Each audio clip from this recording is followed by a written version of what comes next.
Alors, nous avons aujourd'hui cette rencontre encore, mais qui se passe le 1er novembre 2024. Pourquoi le 1er novembre 2024? Comme nous le savons tous, beaucoup sont occupés à aller dans les cimetières visiter leurs morts aujourd'hui. Or, nous avons un Dieu qui est le Dieu des vivants. Laissez les morts avec les morts et les vivants avec les vivants. Nous avons voulu continuer à proclamer la vie aujourd'hui. Les sentinelles le proclament haut et fort parce que notre Dieu est un Dieu des vivants. Donc notre thème aujourd'hui, c'est le lieu secret ou les lieux secrets. Lorsque j'étais occupé à cogiter pour savoir, demander au Saint-Esprit, Saint-Esprit, de quoi veux-tu que nous parlions aujourd'hui? De quoi veux-tu que nous parlions aujourd'hui? Il a dit... Il m'a répondu très tard parce que j'étais très distraite cette semaine. Il m'a d'abord dit lieu secret, lieu secret. J'ai dit les ou le. Il a dit les lieux secrets. Alors, ce que nous allons voir aujourd'hui et qui va vraiment être le texte qui va englober tout ce que nous allons parler aujourd'hui, c'est quoi? C'est Matthieu 6,6. Matthieu 6,6. Prenons nos Bibles et lisons ça ensemble. Matthieu 6,6. Je lis dans le nom de Jésus-Christ. Mais quand tu pries, entre dans ta chambre, ferme ta porte et prie ton Père qui est là, dans le lieu secret. Et ton Père qui voit dans le lieu secret te le rendra. Alors, en tant que chrétien, chaque jour nous sommes censés aller dans les lieux secrets, qu'on appelle aussi la chambre secrète. Pourquoi? Parce que remarquez que chaque jour, il y a une distraction qui vient à vous. Vous êtes distrait, je vais prier après. Au lieu de vous lever très tôt le matin, je vais prier après. Après le après du matin, pas je vais prier l'après-midi ou à midi. Et ainsi de suite. Le diable va passer son temps à vous empêcher d'avoir ce moment intime avec votre Père. Il va vous empêcher de rentrer dans ce moment d'intimité dans le lieu secret. Je vous donnerai après la définition exacte du lieu secret. Vous savez, j'ai souvent entendu des gens qui prient, oh, c'est pas la longueur de la prière qui compte, c'est la quantité, l'efficacité. Non. Pour rentrer dans le lieu secret, ça prend du temps. Pour rentrer dans le lieu secret, c'est des moments, c'est comme si un athlète qui est occupé à s'entraîner, en fait, à faire des performances. Excusez-moi, je n'aime pas utiliser le mot performance. Mais dans l'esprit, je parle de performance. Parce qu'au plus tu t'entraînes à prier, au plus vite les cieux vont s'ouvrir à un moment. Au plus tu apprends à atteindre ces lieux-là, au plus dès que tu lèves la voix, le ciel va s'ouvrir. Donc, il ne s'agit pas spécialement de être efficace en peu de temps. Il s'agit de chercher à atteindre comment dire, cette lumière en fait, avec le temps que vous passez dans la prière. Quand tu prends un moment de qualité avec ton partenaire ou ton mari, tu as envie que ce moment de qualité soit de plus en plus long. On est d'accord? Hein? On est d'accord. Quand tu passes des bons moments, des moments vraiment où tu es heureux, tu voudrais que ces moments ne s'arrêtent pas. C'est la même chose avec le Seigneur. Quand nous venons dans les lieux secrets avec lui, nous rentrons dans une intimité. Excusez-moi, ne prenez pas ça mal. Quand vous avez un moment intime avec votre partenaire, votre époux, vous voulez que ce moment soit un moment extraordinaire. Vous voulez qu'il y ait ce moment d'explosion avec lui. C'est exactement la même chose avec notre Père. Quand vous avez cette intimité, lui qui est l'époux et l'épouse qui est l'Église, vous voulez que l'apothéose de ce moment soit vraiment extraordinaire. C'est la même chose du moment où vous parcourez en fait cette route pour atteindre ce moment d'apothéose. Les meilleurs moments de l'homme se trouvent lorsque vous rentrez dans la chambre secrète du Père. Vos meilleurs moments d'intimité, c'est lorsque vous rentrez dans la chambre avec votre épouse. Alléluia. Et c'est à ce moment-là que vous devez comprendre que le ministre qui arrive à atteindre les lieux secrets est un ministre qui va passer d'abord par des moments de base en fait. Ok? Il va aller à la base, il va aller au départ de toute chose. Et puis il devient un guerrier. D'accord? Il devient un guerrier. Un guerrier frappe, il fracasse, il se fait violence parce qu'il tue son ennemi. Il va de plus en plus loin. Et lorsqu'il va de plus en plus loin, ce guerrier maintenant arrive à la victoire. Quand il arrive à la victoire, qu'est-ce qu'il fait? Il se met à genoux, il rentre dans l'adoration, il commence à adorer. Parce qu'il dit, waouh, j'ai réussi. Seigneur, merci. Merci, Seigneur. Il commence maintenant à à rendre grâce en fait. Vous avez déjà vu quelqu'un qui fait une guerre? Quand ils ont gagné, ils crient, ils sautent, ils chantent. C'est la même chose avec le guerrier maintenant qui veut atteindre cette apothéose du lieu secret. Et seulement à ce moment-là, rappelez-vous, pendant la guerre de 40-45, il y a eu des ministres qui ont été nommés. Ils se sont partagés le gâteau. Ben, c'est pareil. C'est pareil. Votre ministère maintenant rentre dans toute son apothéose. Parce que vous avez gagné en fait. Vous avez réussi à atteindre les lieux secrets. Vous êtes à l'intérieur. Les lieux secrets, vous pouvez aussi le dessiner comme ceci. Vous vous rappelez, lorsqu'on va dans l'Ancien Testament, il y avait le tabernacle. Quand vous rentriez, vous étiez devant la porte, vous frappiez. On vous ouvrait, vous rentriez. Vous alliez d'abord, après ça, vous lavez les mains, vous lavez les pieds. Et puis, vous alliez maintenant devant le... vous ne pouviez même pas rentrer, c'était le sacrificateur en fait qui rentrait, avec une chaîne à son pied, où les autres avaient un fil qui tenait cette cloche à son pied, parce qu'il rentrait dans les lieux saints. Si cet homme avait soit peu, une tâche, un péché ou quelque chose, il mourrait. Vous ne pouvez pas rentrer dans le lieu secret sale. Vous ne pouvez pas rentrer dans le lieu secret d'une façon où la distraction est en vous. Vous ne pouvez pas avoir ces moments de prière où tiens, l'oiseau là-bas, il est beau. Tiens, je vais remettre cette bougie à sa place. Tiens, je vais refermer cette porte. C'est un moment où rien ne doit vous distraire. Il ne faut aucune tâche, il ne faut aucun vent, il ne faut quoi que ce soit. Quand vous rentrez dans votre chambre secrète, dans le lieu secret, c'est un moment que, c'est pour ça que vous dites de construire un hôtel de prière. C'est un moment où rien ni personne, je nous regarde, certains vont fermer les fenêtres, certains vont tuer une petite tâche là. Vous n'êtes pas occupé à approcher avec tout votre être, le lieu très saint, la chambre secrète, le lieu secret. Et je nous parle à nous. Parce que je nous ai observé pendant qu'on priait tout à l'heure. Elle est allée fermer la fenêtre, puis elle a été mettre là-bas. C'est de la distraction. Et c'est ce que le diable fait dans des petits exemples comme ça. Tiens, t'as vu la fenêtre, là, il y a une tache ici. Mets bien le livre comme ça. Moi, parfois, je suis occupée à la maison, occupée à balayer. Non.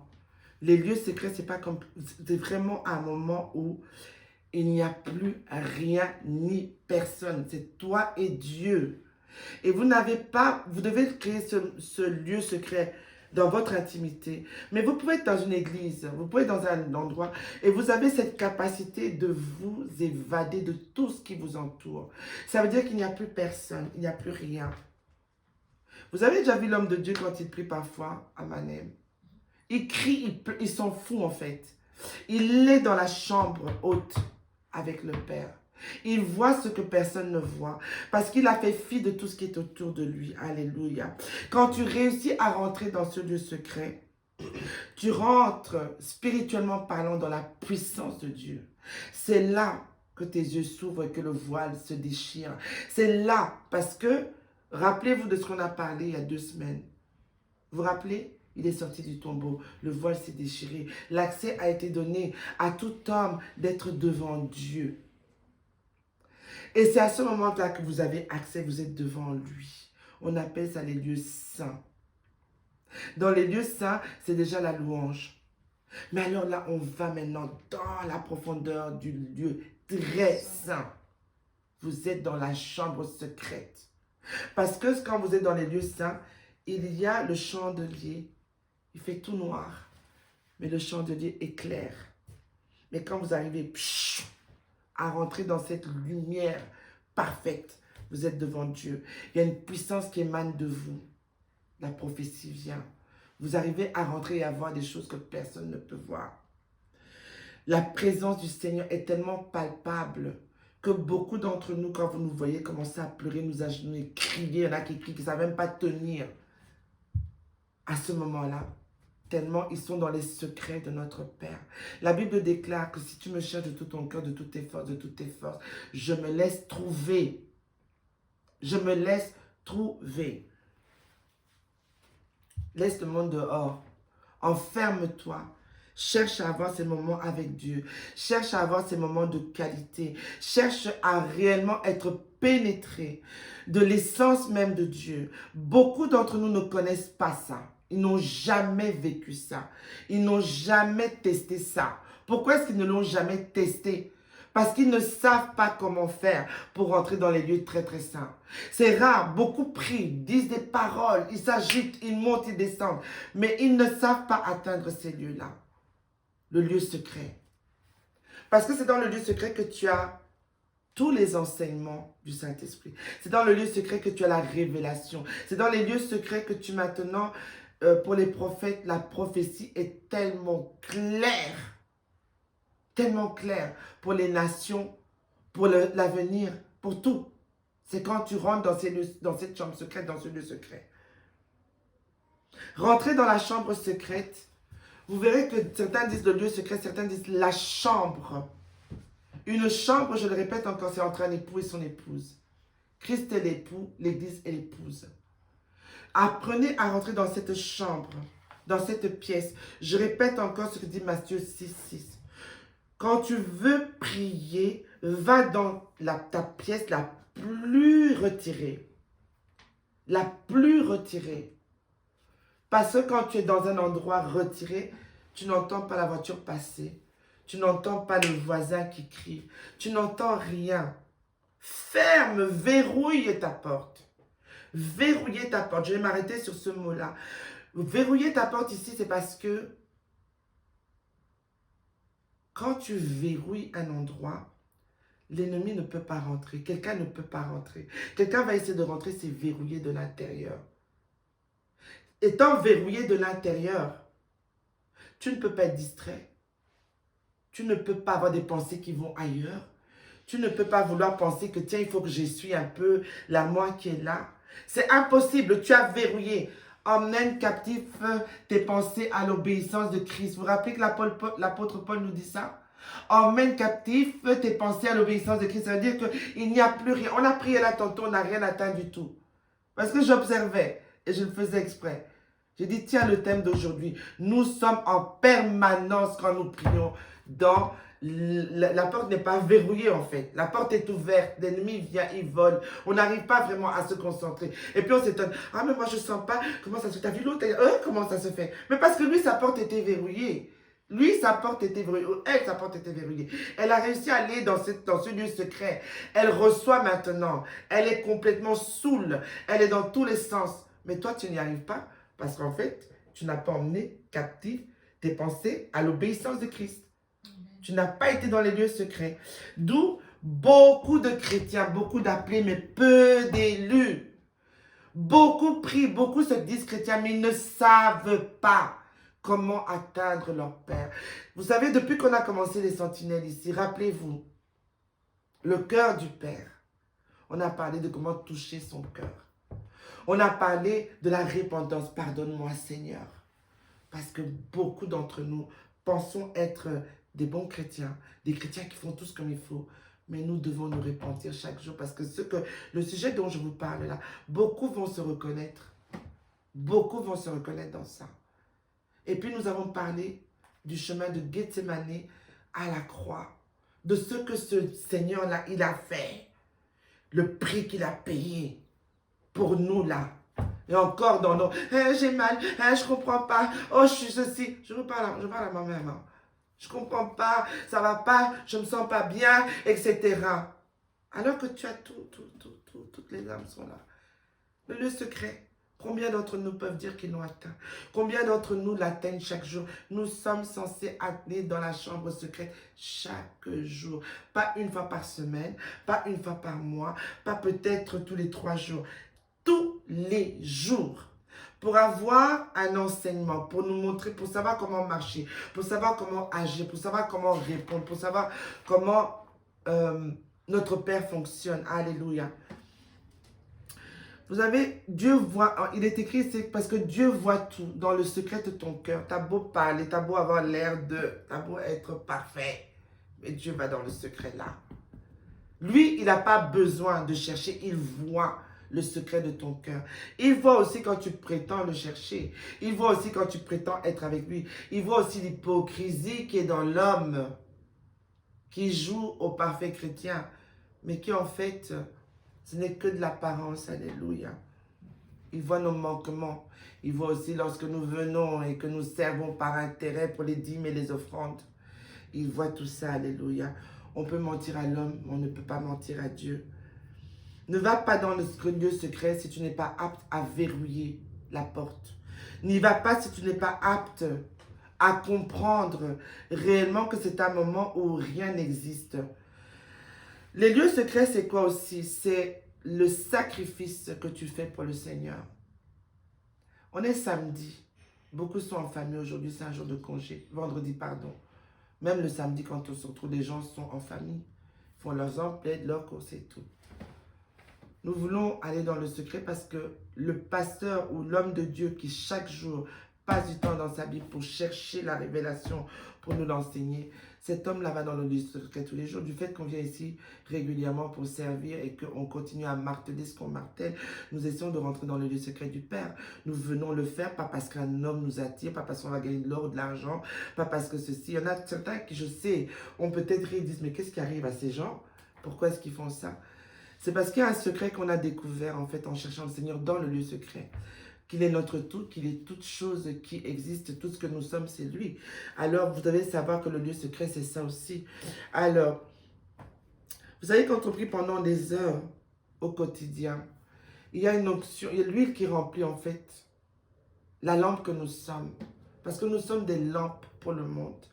Au plus tu pries, au plus tu remplis cette lampe, au plus, à un moment, quand cette lampe arrive à vraiment rentrer dans les lieux secrets, c'est la lumière. Il n'y a plus rien qui est caché en fait. Tu veux faire quelque chose, ben la lumière, elle t'éclaire là. Bon, va là-bas, fais ceci. Parce que dans le lieu secret maintenant, toi, tu as cette lampe qui t'éclaire. Celui qui vient derrière toi ne l'a pas. Celui qui veut venir te voler, il n'a pas ça. Il marche dans les ténèbres. Mais toi, tu as cette lampe en fait. Mais tu dois continuer à remplir en permanence cette lampe avec de l'huile. L'huile, c'est la prière. La prière intensive chaque jour. On est allé au Cameroun. Qu'est-ce qu'il nous disait, l'apôtre Nyongkok?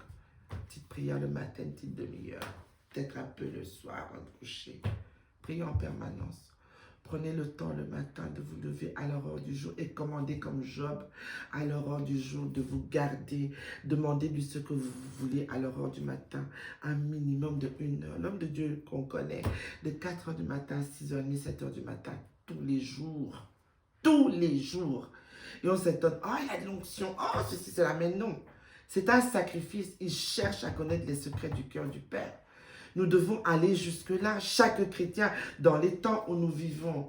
La révélation vous est donnée quoi? Tout à coup, j'ai commencé à pleurer tout à l'heure. Vous êtes là, tout à coup, vous voyez une tristesse, une lourdeur qui rentre dans votre cœur.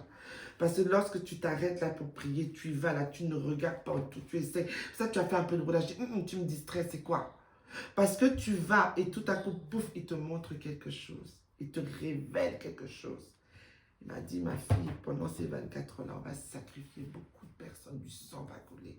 C'est parce que vous arrivez à tout arrêter. Tout arrêter. Et vous allez vous projeter, vous allez. Pouf, des images commencent à se mettre. Vous commencez à voir, la révélation vient, etc., etc.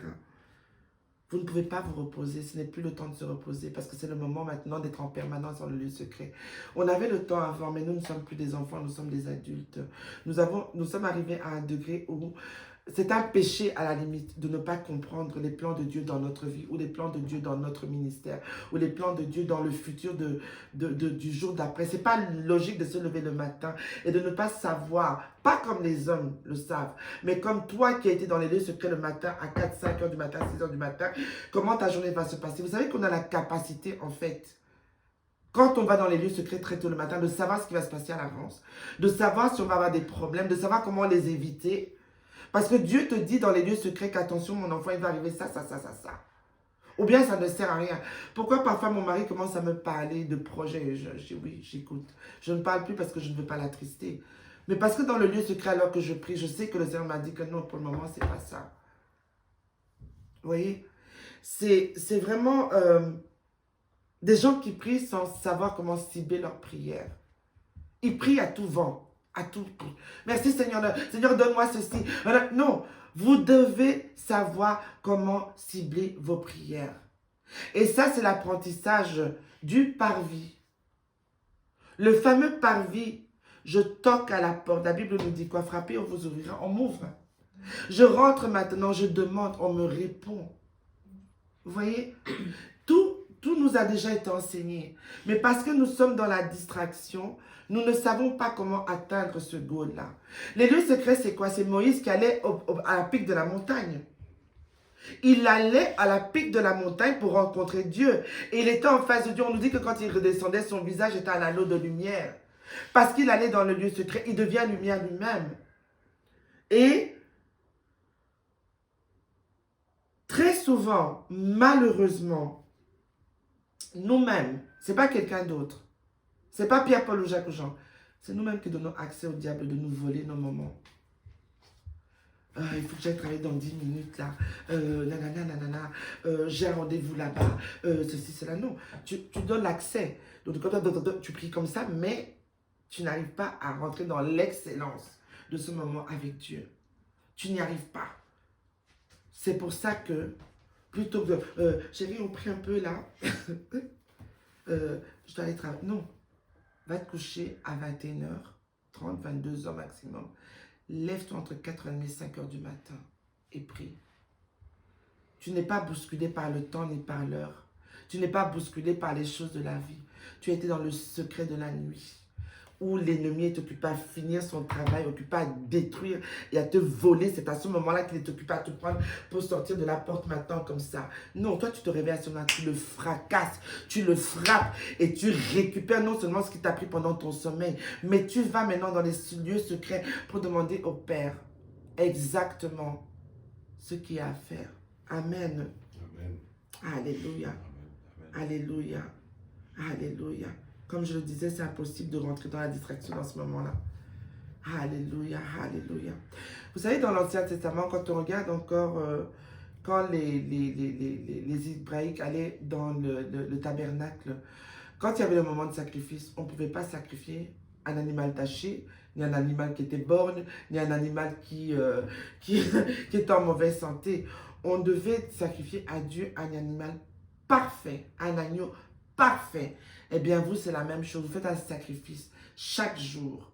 Et notre Père a droit à l'excellence de notre personne. Il a droit à l'excellence de nos moments. Nous ne pouvons pas nous approcher de lui avec un œil comme ça, avec un pied bancal, avec un cœur qui est là-bas. Nous devons lui donner l'excellence de ce que nous sommes. Et nous devons apprendre vraiment à le faire. Nous sommes des ministres de Dieu aujourd'hui. Nous n'avons plus droit à l'à peu près. Nous avons droit à l'excellence.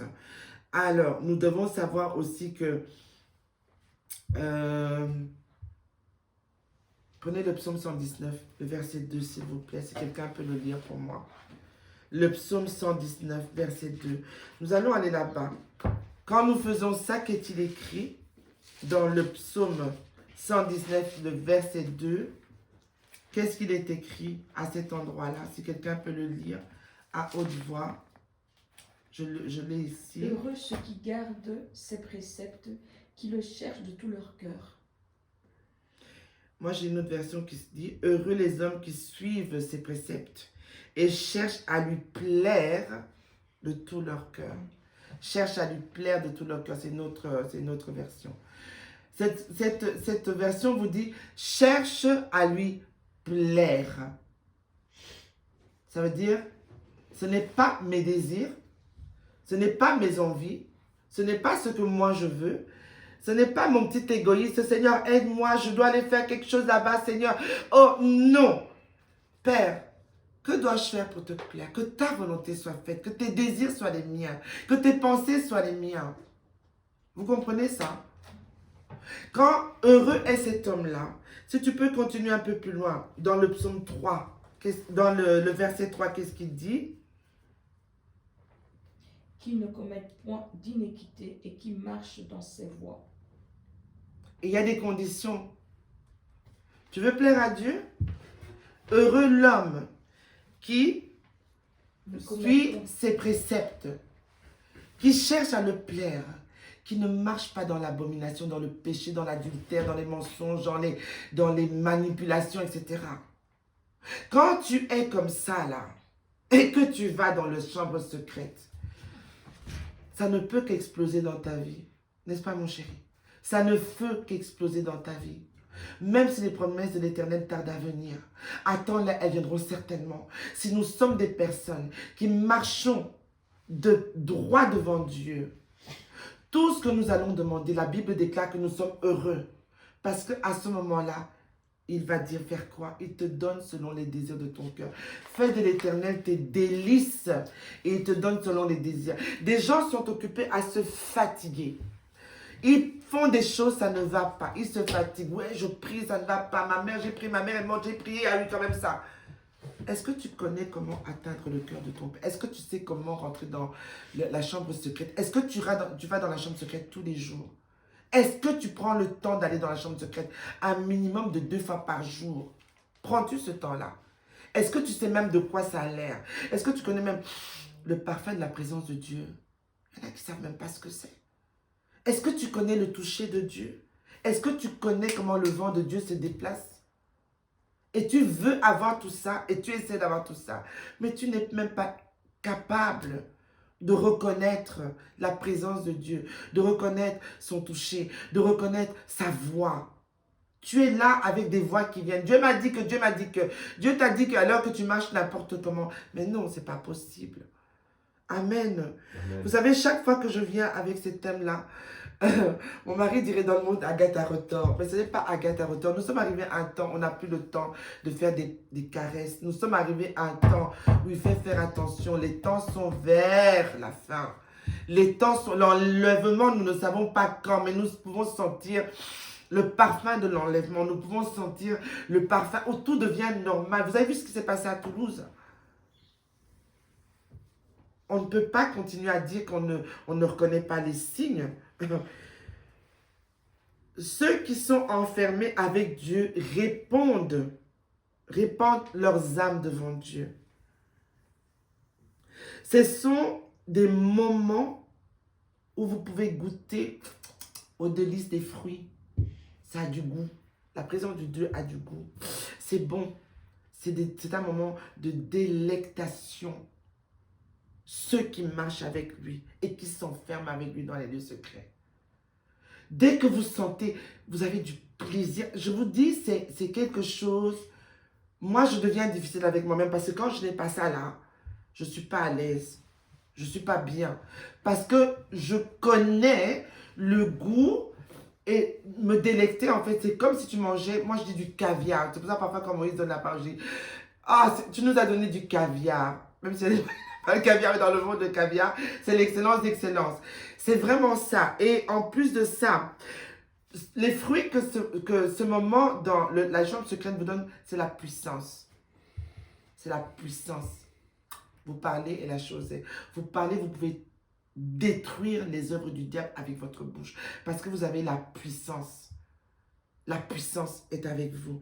Il y a aussi en fait à ce moment-là une autorité naturelle. Je dis souvent que je peux détruire quiconque vient se mettre devant moi avec l'autorité que le Seigneur a mis en moi. Je ne le dis pas par orgueil, mais c'est parce que je connais mon identité. Je sais qui je suis. Je vous ai dit tout à l'heure, non? On devient des guerriers et nous rentrons dans une guerre, nous attrapons la victoire et nous rentrons dans notre ministère. Vous connaissez à ce moment-là votre identité, vous savez qui vous êtes et vous avez cette autorité et cette puissance en vous. Et vous avez aussi une nourriture céleste que vous arrivez maintenant à donner à d'autres.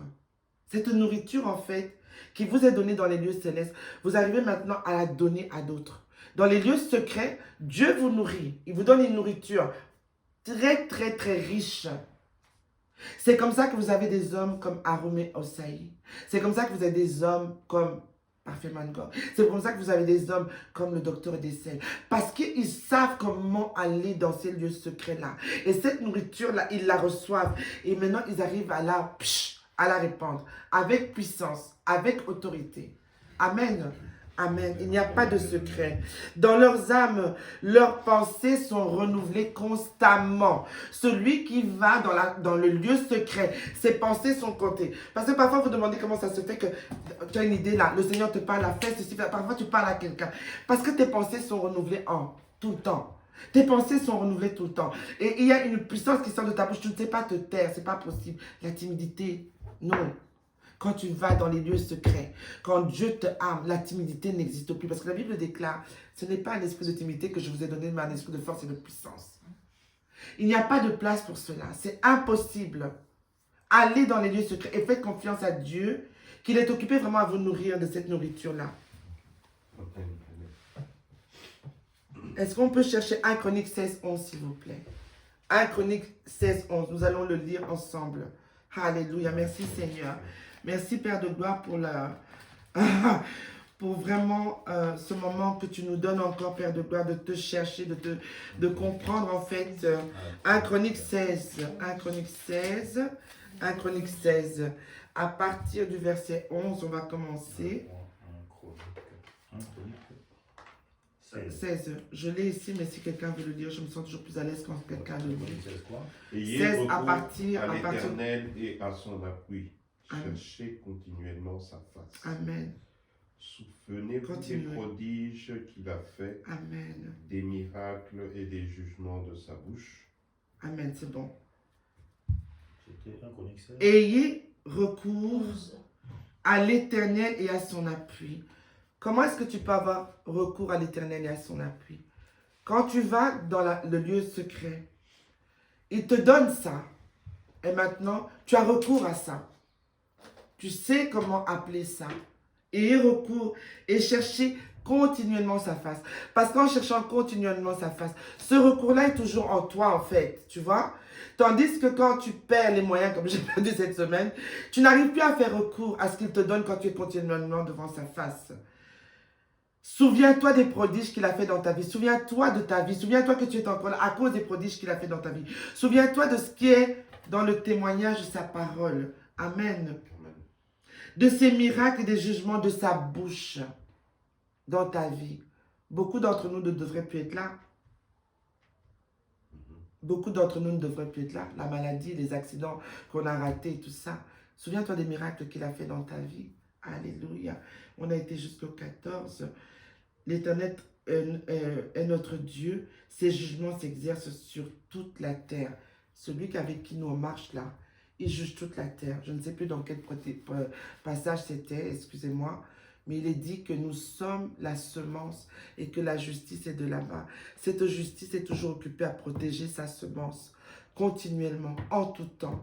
Mais pourvu que sa semence ait toujours son regard dans les lieux secrets qui vont avec lui. Parce que n'oubliez pas qu'il y a le deuxième ciel entre nous et le troisième ciel.